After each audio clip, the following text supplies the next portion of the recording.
Pingua.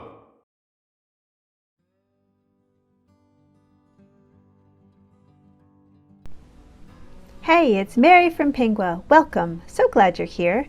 We're going to look at the hide and seek card to add hiding a sprite and finding a sprite into your game or story. So Critter here is jumping up and down to find the challenge reveal cards hiding behind the candy hearts. Let's look at how that's set up. So here we're in the code for the challenge card that was on the far left behind the Love It candy. That one. Okay. When the game begins, when the green flag is clicked, it goes to the back layer. Now there's two choices, front and back. I need it to go behind the candy heart to hide. And it needs to be smaller, so it's 25% to fit behind. And this is the position that I want it to be in, exactly behind that candy heart. And you can see below the stage, it shows you the location of that sprite. And you can use that block to put it, to make sure it goes there at the beginning of the game. All wrapped in a forever loop. I have if touching sprite 1, and here you can see all the different choices of what it could sense that it's touching, but I want the computer to sense if it's touching sprite 1, Critter. Then that card will go to the front layer. Remember, we've got the two choices. It will go in front of the candy heart. It will get bigger, change size by 50, and it will go to 0, 0. That's the center of the stage. Let's see if we can catch that quickly enough in action. There it is in the center, and it's bigger, and it's gone back to its position in front of that candy heart. Waits 3 seconds so that we can read it, and then it goes back to its position in front of the candy heart. I haven't told it to go behind it, but it does shrink back to the size that would fit behind it.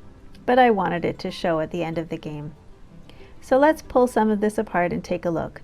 The touching sprite 1 has that shape that fits perfectly in the if-then block, and it's a sensing block, and sensing blocks are used to tell the computer about some kind of action that is happening, and often it's the user input, the player's input. In this case, if you've made this one sprite move to touch another sprite, so if we've got Critter moving to touch that card sprite, it will go to the front layer. I want it to get bigger so you can see it. At the beginning, it starts behind the card, the back layer, and those are all looks blocks. Here in the purple looks blocks, we can find go to front layer, and we can use the drop-down menu, accessed by that little arrow, to choose front or back. And we want to set the size. Now you can use that value bubble to put any number you want in there. I don't want it full size, that's a little too big, so I have it setting the size to 50% when it comes to the middle, so that you can see it clearly. It gets bigger, but not 100%. And then later, see, I can change this number to be anything I want. After we've had a chance to see that card and I want it to go back to its position in front of the candy heart, I want it to get smaller again by the same amount that it got bigger. So I'm going to put -50. It gets bigger by 50 and then gets smaller by 50. So here we have, it goes to its position,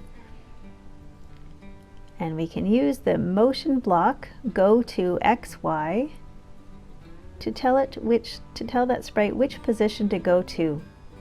And here we can see under the stage, it gives you the XY position of that sprite. That's where I want that sprite to start the game and to return at the end.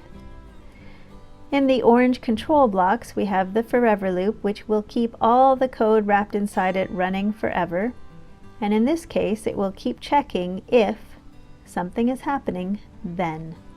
So if the something happening is if it's touching sprite 1, if sprite 1 touches that card, it shows by going to the front layer, changes size, it goes to the middle, and let's see if we can catch that. Oh, we didn't do it quite quickly enough.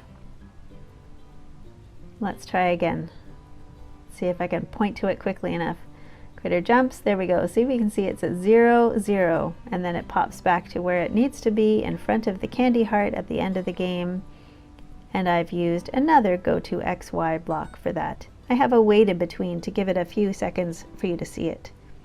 And then it gets smaller again, all wrapped in the if-then block.